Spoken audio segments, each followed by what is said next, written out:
మనకన్నా చిన్నవాళ్ళు పెద్దవాళ్ళు మందిరాలు కట్టడం పరిచర్య చేయటం ఇవన్నీ చేస్తారు. కానీ దేవుడు అన్న మాట ఏమిటో తెలుసా? కట్టే మందిరం పరిశుద్ధంగా ఉండుటకు ఆ పని నీకు అప్పగించాడు. మందిరం కట్టడానిక, మందిరం పరిశుద్ధంగా ఉండడానిక? చెప్పాలి. పరిశుద్ధ స్థలముగా ఉండుటకు ఒక మందిరం నువ్వు కట్టాలి. అంటే దేవుడు నీకు ఒక పని అప్పగించాడు, నాకు ఒక పని అప్పగించాడు. నా పని ఏమిటి? బోధించడం. మీ పని ఏమిటి? విశ్వాసులుగా మీ బాధ్యతను నిర్వహించడం. అంటే భూలోకంలోకి ఒక మనిషిని పంపాక ఆయన ఎవరిని వ్యర్థంగాను నిష్ప్రయోజకుడిగా ఉంచడు. కారణం ఏమిటో తెలుసా? ఏదో పనికి మనను ప్రభు నిర్ణయించాడు కూడా. ఆ నిర్ణయించిన పని మనం దేవుని పేరట ఒక పరిశుద్ధతో ముగిస్తున్నామా?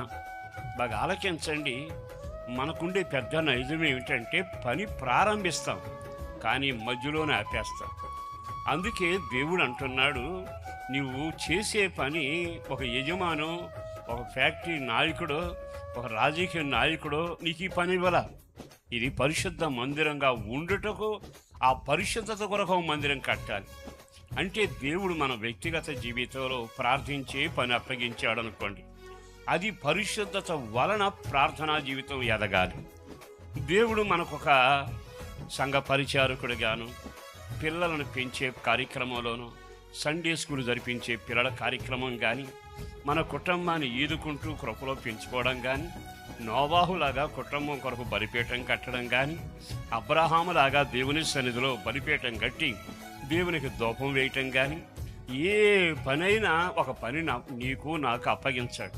అప్పగించిన పనిని మొదటగా మనం పూర్తి చేయగలుగుతున్నామా? మొదటి మాట.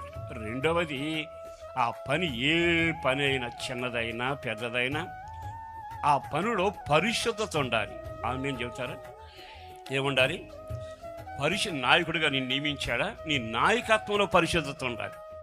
నేను ఒక ప్రార్థనాపరుడుగా నియమించాడా? దానిలో ఏముండాలి? ఇప్పుడు పరిశుద్ధత ఉండాలి. నీవు పరిచర్య చేస్తూ విధవలకు, అనాథులకు పరిచర్య చేస్తున్నావా? ఆ పని నీకు అప్పగిస్తే అందులో పరిశుద్ధత ఉండాలి.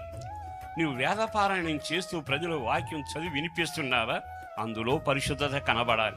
అంటే దేవుని పని చిన్నదైనా పెద్దదైనా ఏదైనా నిన్ను నమ్మాడు అంటే ఆ పని పరిశుద్ధంగా చేస్తావని. ఆమేన్.